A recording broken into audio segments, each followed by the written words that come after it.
Well, we've got a very special guest here, Daryl Constantine, a 2024 candidate for the President of the United States. He seeks to move the US once again towards traditional Christian values in his quest to make America stronger, safer, and more productive of conventional family values. And he's on the line here, of course. Good afternoon, sir. Hey, good afternoon, Toby. Thanks a lot for having me. I like that introduction. Very nice. Yeah. You're a very nice young man. What country are you shooting out of, by the way? I'm coming from the United Kingdom. I believe we have a special relationship. Yes, we do. That's Yeah. terrific. Yeah, I hope yeah, it's going to lovely. still be strong with you. Oh, it'll be much stronger, in fact, than it's been, because we're going to be working together to encourage the good sides of both of our countries. Excellent. So, why do you think you should be the president of the US? Well, I think I don't see anybody else doing what needs to be done. So, Mm, in the absence of proper leadership, really from either wing of the political spectrum in our party, I've taken upon myself to throw my hat in the ring and do what neither side has been willing or able to do thus far. yeah. And I believe you're a member of the Republican Party and aren't too happy with the leadership, etc. Are you going to be running for the Republican Party or the Democrats or neither? Oh yeah, no, I'll be running as Republican. Mm, I do have certainly my issues with them, and I think that there's a stark contrast between my candidacy and what we've had from the past. And part of the primary process is to have that discussion and to elaborate on these topics to the American people. But I registered as a Republican when I was 16 and got my permit. mm, Even though I'm not happy with the party, it's always been clearly the appropriate vessel. And I think that we do have a party. There's sort of a two-party system here in place mm, that we've always had, and the party is very weak, and we have set ourselves up in a completely backwards direction. But at the same time, it also means that the party is ripe for a siege.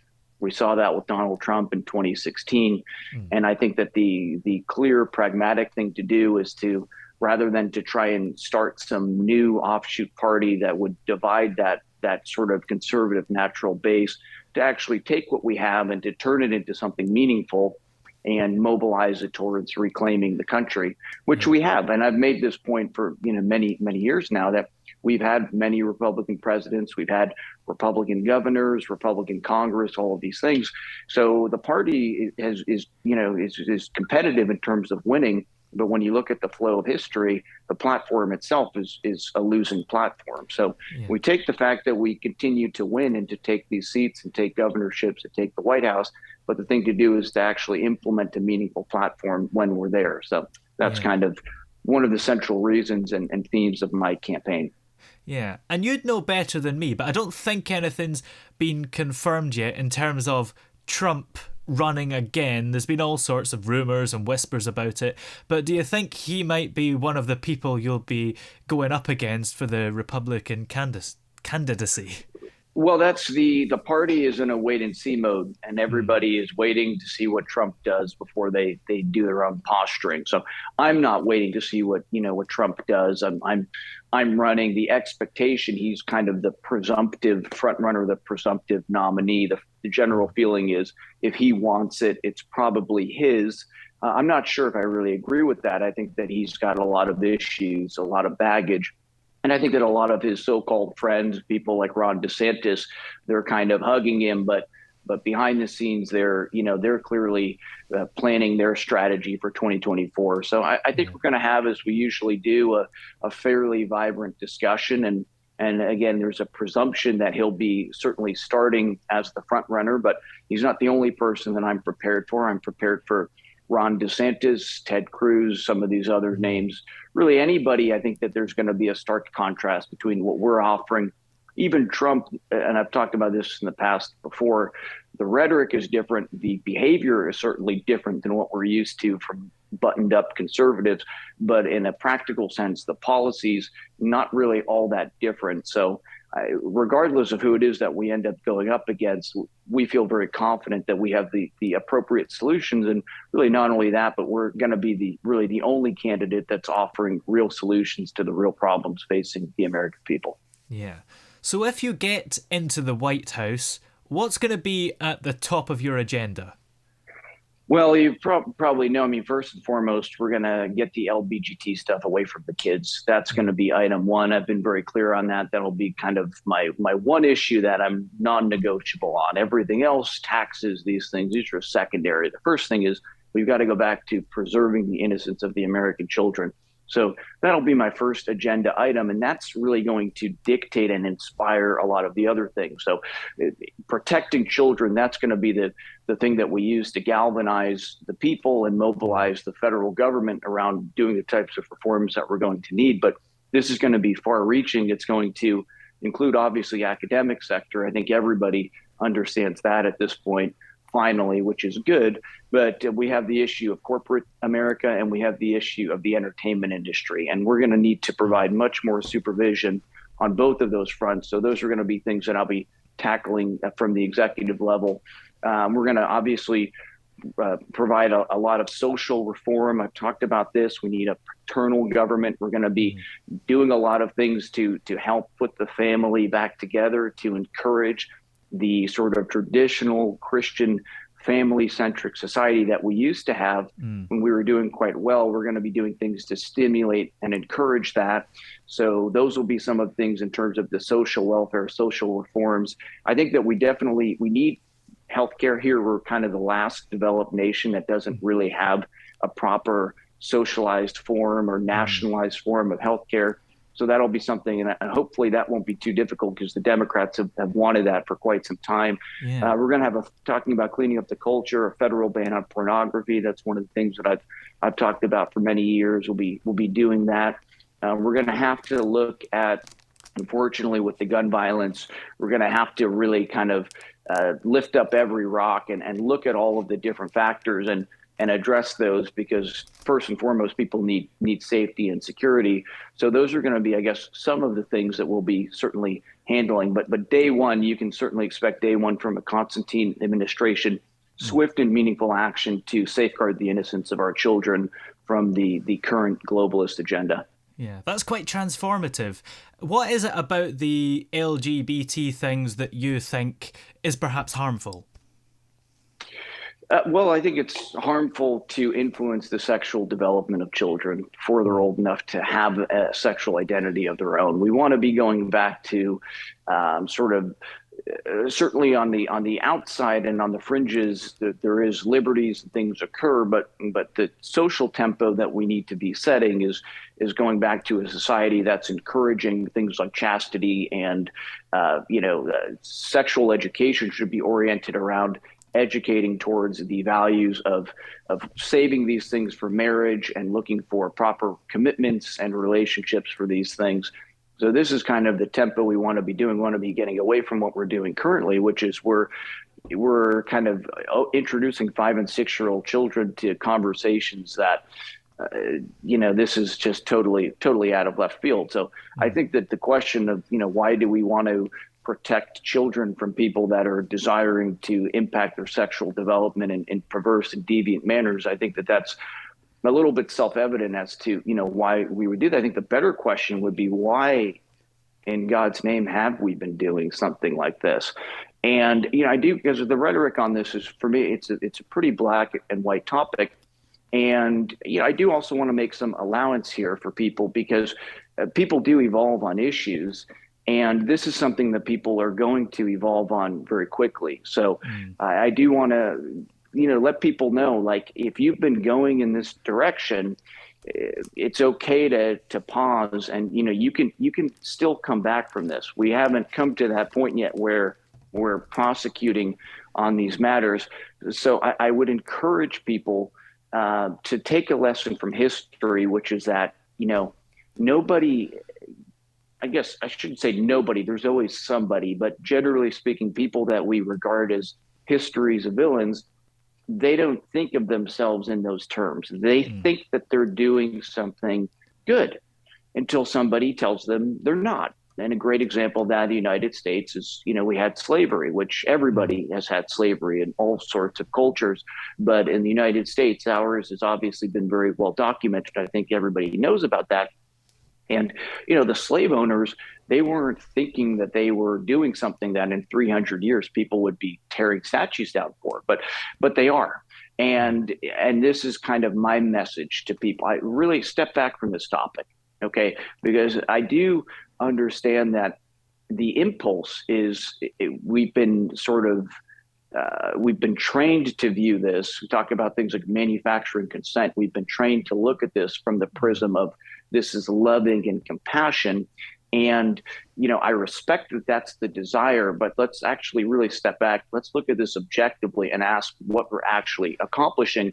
Because this is a topic, this is going to turn, and it's going to turn very quickly. So to anybody out there listening that may be still in that model that this is something that we want to push on children, there's still time to come back. And I want to articulate the reasons why so that we can invite more and more people to come to that side. Because again, this is not something when this turns, I don't think that you're going to want to be the last 5 to 10% of the people that are, dying on the hill of pushing LBGT stuff on children. I don't think, particularly men, I don't think you're going to want to be on that side of history. Yes.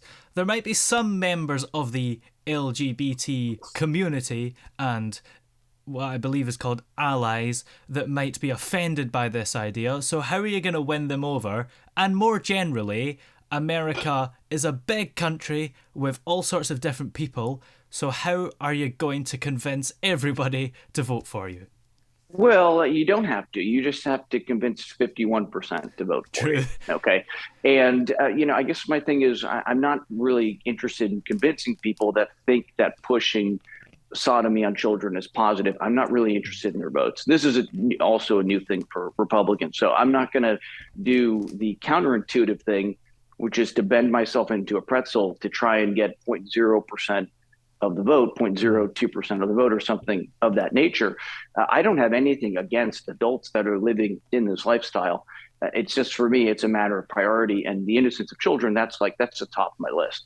So this other stuff about offending people, this falls much, much further down there. And it would be irresponsible of me to alter what is a basic example of black and white, right versus wrong, to pander to any percentage of the electorate. In this case, it happens to be a very tiny demographic. So electorally speaking, especially as Republicans, it's not really something that we need to be investing much of our political capital in. And certainly it's not something that I'll be doing.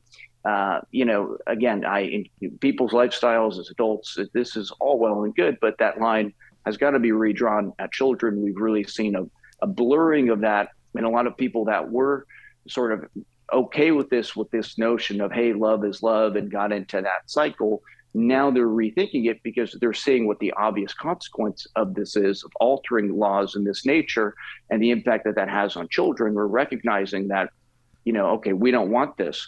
But the problem is then, what do you do? And what you have to do is you have to go back to foundational laws like marriage. You have to redefine apparently marriage as being between a man and a woman, because the arbitrary redefinition that we did to include same-sex couples, that removed a legal barrier that children had, which was that we always historically understood that the biological reality, which in this case is parallel to the scriptural, the biblical reality and understanding that we have, that a child is better served by a mother and a father, which is self-evident in natural biology. We've removed that barrier when we've equated these two relationships. So this is kind of precisely why things like marriage has always been that red line, because now we're actually not talking about, two adults in the privacy of their own home, which is where the conversation goes. What do you care what people do in their bedroom? I don't care what people do in their bedroom. When you redefine marriage, you're not about what's inside the house. Now you're on the streets. Now you're marching in the streets. Now you're having parades and you're welcoming children into these things. So that's why that firm line has to be reset. Yeah. Now, what kind of leader do you think you're going to be? Are you going to be inclusive? Are you going to be easygoing? Are you going to be dictatorial? How do you say that? Dictatorial? I Would you hope be not. I mean, instinctive? I'll sort of be whatever kind history requires me to be, but Mm, I certainly prefer to be nice. I hope I'll be fun. I plan on playing a lot of football. I want to have Bolsonaro and mm. even Macron down. We'll start having some White House football matches. So, Yeah. I think it's going to be a lot of fun. I hope that I'll be a fun leader, but I think that the American people will know that my priorities lie with protecting them and preserving their innocence. But again, sometimes you've got to crack a couple eggs to make an omelet. Mm, Whatever history dictates, I will do what needs to be done. But I think my suspicion is in the beginning, there's going to be a lot of noise because this is going to be totally new. People have never been told, no, actually, no, you're not allowed to do this. Actually, no, mm, you shouldn't be pushing this on children. So you'll have a lot of noise. But after that happens, then people are going to sort of look around. They're going to go, oh, okay, yeah, so this is good. This is more of actually a return to normalcy, even though it kind of feels like it's a stark yeah. departure because historically recently we've had a lot of insanity. But I think in terms of how inclusive this is going to be, I think people are going to be kind of surprised about how much of the American people actually do feel included in what we're doing. Look at Mm. me with my hand motions. I'm slapping the table and the phone's wobbling around. So but yeah, I think it'll be mostly fun. We'll have some bumps in the road, but I think it's going to Yeah. be a fun and positive administration and era for the American people. And who would you say has influenced your style? Well, this is kind of, I get asked this question a lot, and it may Mm, be a little bit surprising. People will say, you kind of sound like this person or that person. And like, that's kind of all well and good, but I don't pay too much attention to contemporary thinkers. mm, Really. So if there are some parallels, I think that what that speaks to is some foundational truths that are out there. And I think that that's something that, maybe reaffirms something that if other people that are looking at things objectively are arriving at similar conclusions.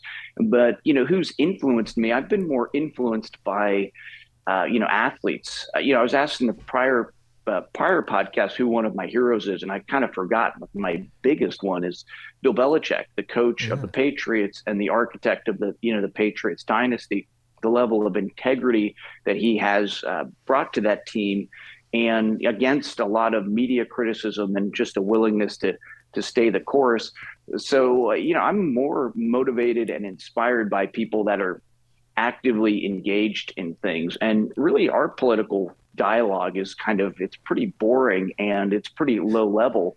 So there's not a lot in the American political conversation that's influential to me. I mean, I'm not one of these guys that sits around reading books upon books. I wish I Yeah. could be, but most of what I look to for inspiration is the perfect example of Christ. Of course, we can't reach that level. We just do the Yeah. best that we can to get there, and he carries us the rest of the way. So Christ, to me as a person, that's the guy that I've been directed to look at for inspiration, philosophy, like all of that.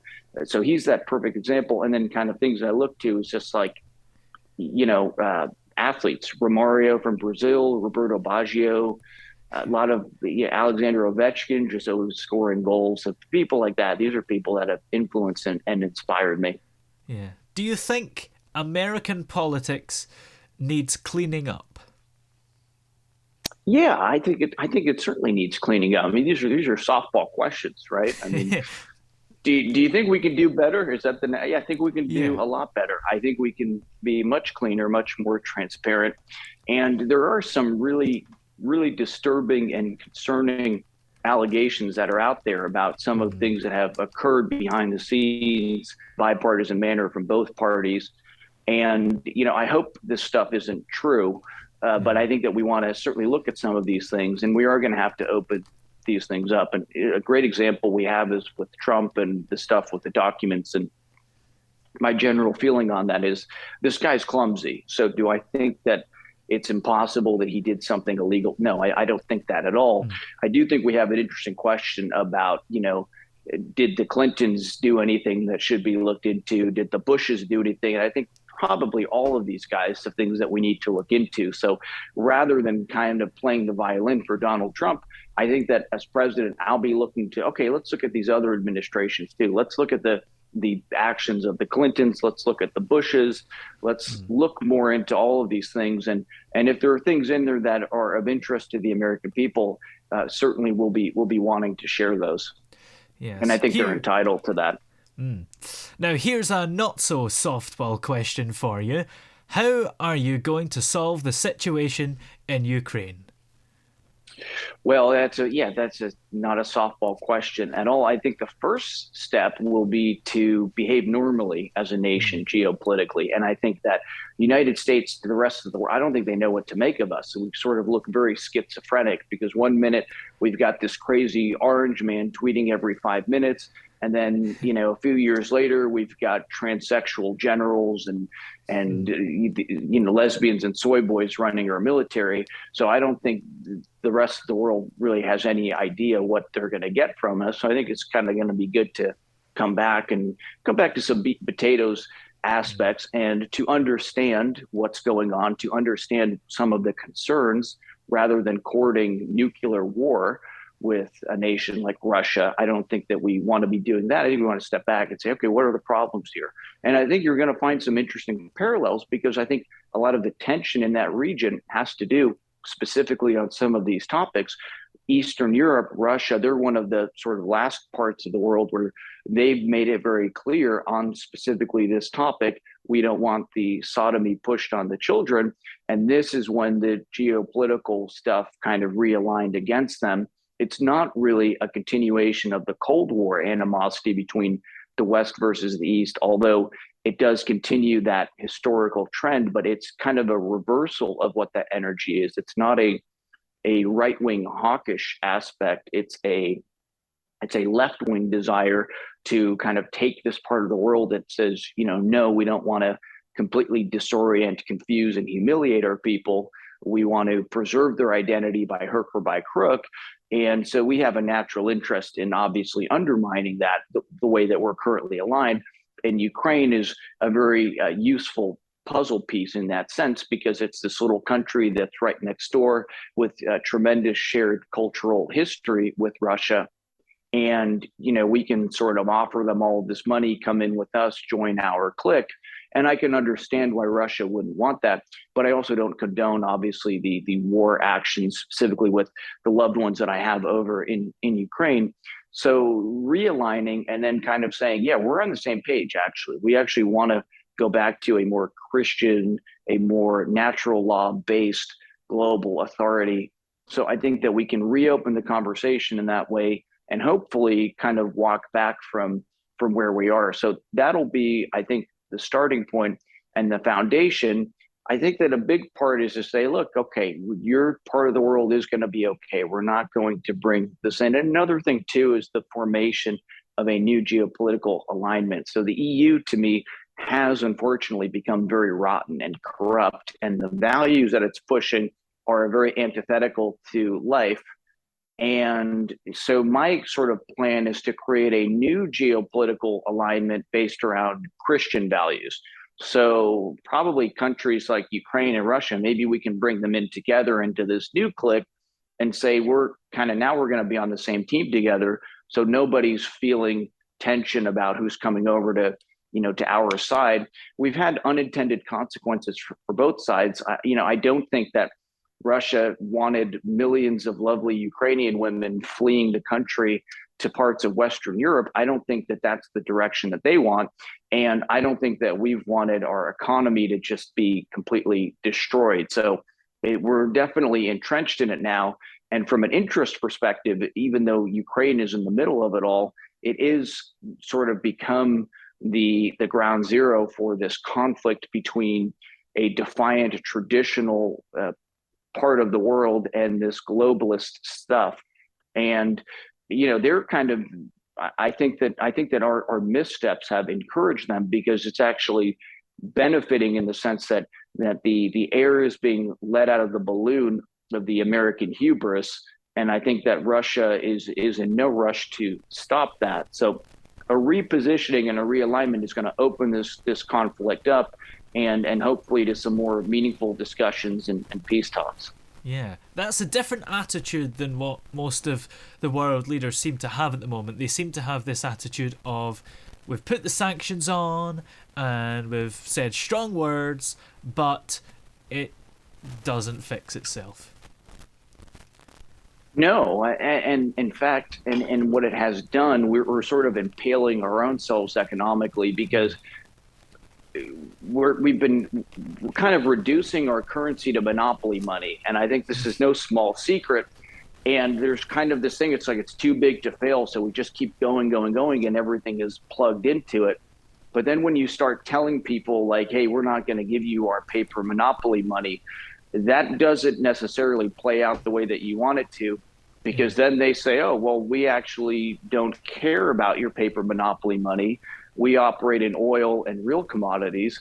And in fact, you begin to encourage something that would be very destructive, which would be an actual moving away from the dollar as the global currency. So it's a game of chicken on a number of fronts that we're playing.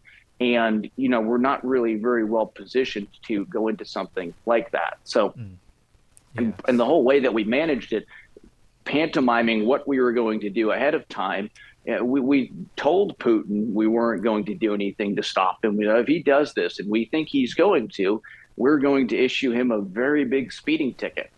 And I think he said, okay, give me your speeding ticket. And, enjoy buying oil from other parts of the world and seeing how that impacts your economy. So strategically, from every sense, it's been a blunder, which isn't surprising because the people that we've been appointing and the people that are running the show here in the United States are, again, as I said, essentially lesbians and soy boys. And now we're going into topics of, world war. These are serious topics. And this is not a situation that plays out well when you're running off of those types of energies. Yeah. Now, what about climate change? Is that a high priority for you? Yeah, it's not a high priority for me, but it's something that I am open to and I'm receptive to talking about. I've said this, I'm not a scientist. As I said earlier, I'm not Mr. Books over here. Yeah. So I don't have like a very strong opinion about this one way or another. I know that conservatives just, oh, it's all a big hoax, it's all a lie, and this or that. I have a natural interest in having a more beautiful world. So I like to see things that are aesthetically pleasing. I like to be surrounded by nice things. I don't want the world to be a big smoggy strip mall. So just on that aspect of it, it's of interest to me to have that conversation. And again, this is a topic to me where I almost encourage having a dialogue because this is a healthy thing to hear from a left wing.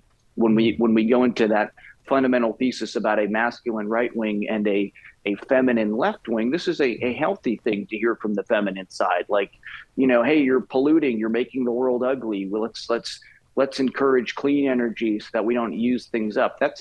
I'll hear that from the ladies. That's something that's a dialogue that we can have. That's on the table. I'm open to that. Obviously, it's a financial question. We have financial realities about what occurs when we move to these things and how much should we be encouraging these things, especially in a time like right now when the economies are just completely in the sewer. I don't know if this is necessarily the time that we want to be funneling trillions of dollars towards, rushing to get in these directions. But just in a philosophical sense, I'm not opposed to getting greener, getting cleaner, these types of things. This becomes, for me, it's not really a topic I spend a lot of time on because it becomes a math problem, really. It's the same thing like taxes. I can tell you a rough philosophy, but to me, it's very irresponsible when politicians just come out with these plans like 999 or and just throw out some numbers. This is a math problem, and this is something where I want a room full of physicists that are doing the math and telling me at what pace should we be moving to these things. So I'm not going to pretend that I, as the president, my job is to set the tempo, and it's a topic that is on the table. It just warrants a serious look at specialized information viewed through an objective and clear prism and lens. Yeah. So are you going to rely on all your kind of advisors for all that stuff that you're not so sure about? Well, for things that involve math, I'm not going to sit there with a calculator at my desk, right? So in that degree, am I going to, on things of a spiritual nature, of the well-being of the nation, these are not things that I'm going to be delegating to bean counters. And this is where the role as the president is to set the tempo, to articulate to the American people the direction that we're going and why we're going there. So I'm kind of steering the ship. And then I've got people around me that are playing with other levers to let me aware if there's icebergs coming up on the horizon and stuff of that nature. So things that involve math, yeah, we're going to need mathematicians for that. But the big picture stuff, this is stuff that the buck stops with me, and defending children, stuff like that. That falls under that Yeah. side of it. So, what are the next steps for you from today onwards? How are you going to get the publicity and make sure that you've got that candidacy? Yeah, so basically my immediate strategy, I actually can't like formally file until after the midterms. So yeah, obviously everybody knows I'm running. I've been sort of saying this for years, not a secret. So right now it's just about articulating my message to the American people. I do have a little bit of an unconventional approach in that I'm not really too interested in courting either of the traditional right or left wing media outlets. I'm kind of bored and disinterested in with them. I'm more interested in just having organic conversations with real open minded people such as yourself and many others, and building a sort of campfire of dialogue around that and growing off of that. And kind of the neat thing about the age we live in, with everybody having podcasts and internet media and stuff like that, I kind of had it in my head that I was going to drop like 250K or so to get this thing started. But I don't really see any need to do anything right now other than what I'm doing, which is communicating with people. And eventually, God willing, that noise becomes loud enough that we start getting onto venues that are, have a substantial audience, and then it becomes a little bit too loud for the parties to ignore. And the other side of this too is that the mainstream, they don't want to hear this message. So if I go knock on the mainstream door too early, they're going to say, oh, we got to get away from this guy. He's trying to actually solve the problems. He actually wants to do meaningful things. We don't want that. Let's put him on the blacklist. Instead, the plan is it's got to get so big that, they can't really avoid it. So that's the sort of short-term strategy. The long-term strategy is when we get into the primaries to, again, draw that clear distinction on the stage between what we're offering and everybody else. And to say that, Trump versus DeSantis, and there's not, this is that camp. And the Constantine is something different. And drawing that clear distinction, and I'm fairly confident that that'll play out quite well for us when we get to the primaries. Yes. And just one last question. Do you believe that you will be the next president of the United States? Yes, I do. And I say that with all humility, but I feel very confident about what we're doing. Certainly, I can't predict the future. I don't know that only God knows the future. But looking at things objectively, I think that what we're offering is just substantially leagues ahead of what either side has been giving to the American people. So to me, it would be a little bit of a choke by me if I didn't get to the White House. That's kind of my feeling on that. Well, where are we able to keep up to date with you and follow all the progress? Constantine2024.com. That's it. I don't do the social media stuff. Just go to the website and just keep looking for me on YouTube and stuff like that. We're doing stuff every day. So there'll be new conversations popping up all over the place. Excellent. Many thanks for talking to us today, Mr. Future President. Thank you, Toby.